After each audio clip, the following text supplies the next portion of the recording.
बड़ा मेरे साथ फैसला। जी, जुड़ गए। पॉलिटिकली क्या महत्वपूर्ण है इस फैसले में? देखिए काफ़ी महत्वपूर्ण है। पहली बात तो कि टाइमिंग, जब पूरा देश इस बात पे चर्चा कर रहा है कि भारत पहलगाम हमले के बाद क्या जवाबी कार्रवाई करेगा, जिसको लेकर के सुबह से बैठकों का सिलसिला चल रहा है, कल भी लगातार बैठकें होती आई। सबके जहन में प्रश्न ये है कि भारत की ओर से क्या कार्रवाई की जाएगी। उस समय जब प्रेस कॉन्फ्रेंस होती है तब प्रश्न ये पूछा भी जाता है बार बार केंद्रीय सूचना प्रसारण मंत्री अश्विनी वैष्णव से कि क्या फैसला हुआ, क्या चर्चा हुई, लेकिन वो अपनी जेब से कागज़ निकालते हैं आखिर में और ये आप कह सकते हैं कि धमाका कर देते हैं। एक ऐसा राजनीतिक धमाका जिसकी चर्चा काफ़ी लंबे समय से हो रही थी। आप जानते हैं कि विपक्ष इस बात को लेकर काफ़ी मुखर था, स्पेशली बिहार में जिस तरह से सर्वे कराया गया, उसके बाद कांग्रेस ने इस मुद्दे को लपका और कई कांग्रेस शासित राज्यों में इसको कराया भी गया सर्वे कराने के बाद, तेलंगाना में, अब कर्नाटक में भी। तो उसके बाद ये पूरे देश में हो, ये मांग कांग्रेस की ओर से की जाती रही थी। उस पर आपको याद होगा कि सुप्रीम कोर्ट में भी मामला चला, तब सुप्रीम कोर्ट में केंद्र सरकार ने कहा था कि वो इसके पक्ष में नहीं है।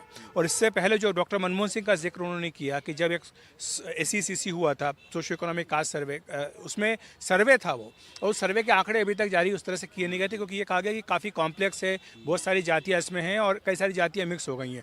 तो ये एक बड़ा मुद्दा था, एक हॉट पोटैटो था जो लंबे समय से चला आ रहा था। इस टाइम पर जबकि बात कुछ और हो रही है, सरकार का ये कहना कि अगली जनगणना जब भी होगी उसमें जाति जनगणना भी कराई जाएगी, एक बहुत बड़ा राजनीतिक मूव है, बहुत बड़ा पॉलिटिकल मूव है। और ये बिहार चुनाव से ठीक पहले हुआ है क्योंकि बिहार में ये मुद्दा बहुत ज़्यादा सेंसिटिव मुद्दा है।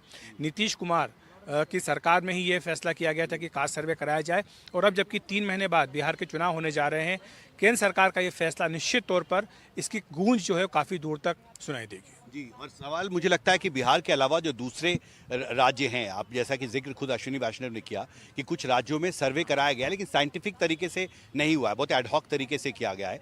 तो आपको लगता है कि राष्ट्रीय स्तर पर एक नेशनल सेंसस की जो प्रक्रिया है उसके तहत पहली बार कास्ट से जुड़े आंकड़े इकट्ठा किए जाएंगे? पर एक सवाल ये था कि जो नेशनल सेंसस होगा, ये खबर थी कि इस साल होगा, कि इसके बारे में कोई अपडेट है? देखिए ये अभी तक सरकार की ओर से नहीं कहा गया। ये ज़रूर शुरुआत में खबर आई थी कि इस साल से जनगणना हो सकती है क्योंकि आप जानते हैं कि 2021 में कायदे से ये होनी थी, लेकिन कोविड महामारी के कारण ये जनगणना टाल दी गई। अब हम 2025 में खड़े हैं। 2 चीज़ें हैं जो जनगणना से जुड़ी हुई हैं, एक तो है महिला आरक्षण और दूसरा है डिलिमिटेशन। अब तीसरी चीज़ भी जुड़ गई है, जाति जनगणना। तो इस लिहाज से जो सेंसस होनी है वो काफ़ी महत्वपूर्ण है कि वो कब होगी। जो बजट का प्रावधान करना था जनगणना में वो कर दिया गया है, वो तो प्रावधान ऑलरेडी है। तो सिर्फ सरकार को हरी झंडी दिखाने की ज़रूरत है कि जनगणना का काम शुरू हो जाए। लेकिन इस बार ये कहा जा रहा था कि डिजिटल तरीके ज़्यादा इस्तेमाल किए जाएंगे तो उससे ज़्यादा साइंटिफिक तरीके से जनगणना हो पाए।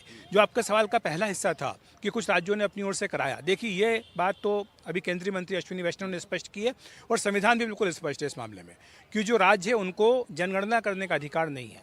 इसीलिए जब बिहार में सर्वे हुआ या तेलंगाना में सर्वे हुआ या कर्नाटक में हुआ तो उसको सर्वे ही कहा गया, जनगणना नहीं कहा गया क्योंकि उसमें अधिकार उनको है ही नहीं।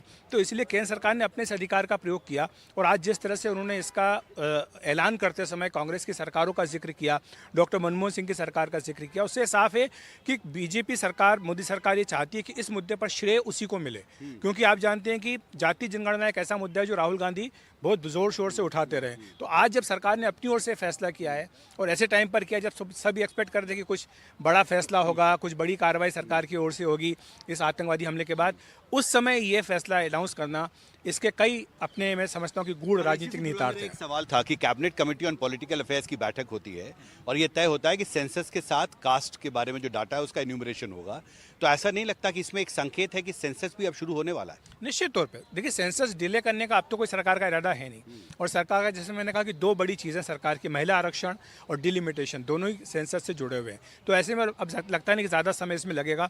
सरकार ने साल की शुरुआत में भी इशारा दिया था कि वो इसी साल से ये सेंसस शुरू करवाना चाहती है, लेकिन अभी हम अप्रैल खत्म हो रहा है, मई शुरू होने वाला है, 3 महीने बाद आपके बिहार के विधानसभा चुनाव आ जाएंगे, उसके बाद फिर वही बारिश, बाढ़, ये सारी दिक्कतें होंगी। तो ऐसे में जनगणना कितने अच्छे तरीके से हो सकती है, नहीं हो सकती, ये एक बड़ा सवाल रहेगा।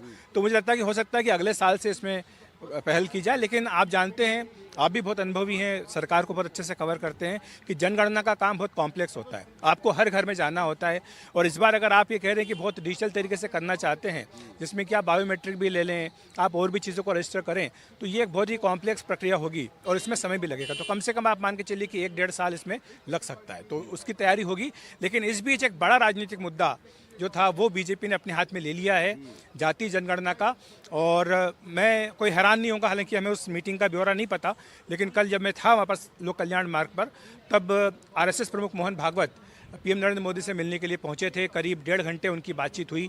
हमें कोई जानकारी नहीं दी गई कि उसमें बातचीत में क्या हुआ, लेकिन ऐसा लगता है हिमांशु कि शायद ये मुद्दा भी रहा हो, और इसीलिए क्योंकि ये एक बहुत बड़ा फैसला है और इसमें आरएसएस का अपना एक व्यू पॉइंट रहा है जाति जनगणना को लेकर, क्योंकि वो चाहते हैं कि जो हिंदू समाज है वो एकजुट रहे, जातियों के आधार पर इसको ना बांटा जाए। तो ये स्टैंड हमेशा से रहा है, और यही कारण है कि जब सुप्रीम कोर्ट में पूछा गया केंद्र सरकार से कि जाति जनगणना होनी चाहिए नहीं होनी चाहिए, तो उसमें सरकार ने स्पष्ट तौर पर कहा था कि नहीं होनी चाहिए। तो ये एक सरकार ने अपने रुख में बदलाव किया है, और निश्चित तौर पर आप बिहार विधानसभा चुनाव में इसका असर देखेंगे, एक बड़ा मुद्दा बनेगा। ये पॉलिटिकल मास्टर स्ट्रोक हम कह सकते हैं? बिल्कुल कह सकते हैं। देखिए, क्योंकि अगर कांग्रेस पार्टी इसको मास्टर स्ट्रोक मान के चल रही थी, उन्हें लग रहा था कि 2024 के चुनाव में संविधान और जाति जनगणना एक ऐसा मुद्दा था जिसके चलते कांग्रेस की सीटें ऑलमोस्ट डबल हो गई, बीजेपी की सीटें बहुमत से नीचे रह गई, तो ये मुद्दा राहुल गांधी ने छोड़ा नहीं। उसके बाद भी हर जगह जाकर के हरियाणा में, महाराष्ट्र में उन्होंने इस मुद्दे को जोर शोर से उठाया। ये बात अलग है कि इसका फायदा उन्हें सीधे तौर पर नहीं मिला, लेकिन वो इस मुद्दे को अब भी छोड़ने के लिए तैयार नहीं है।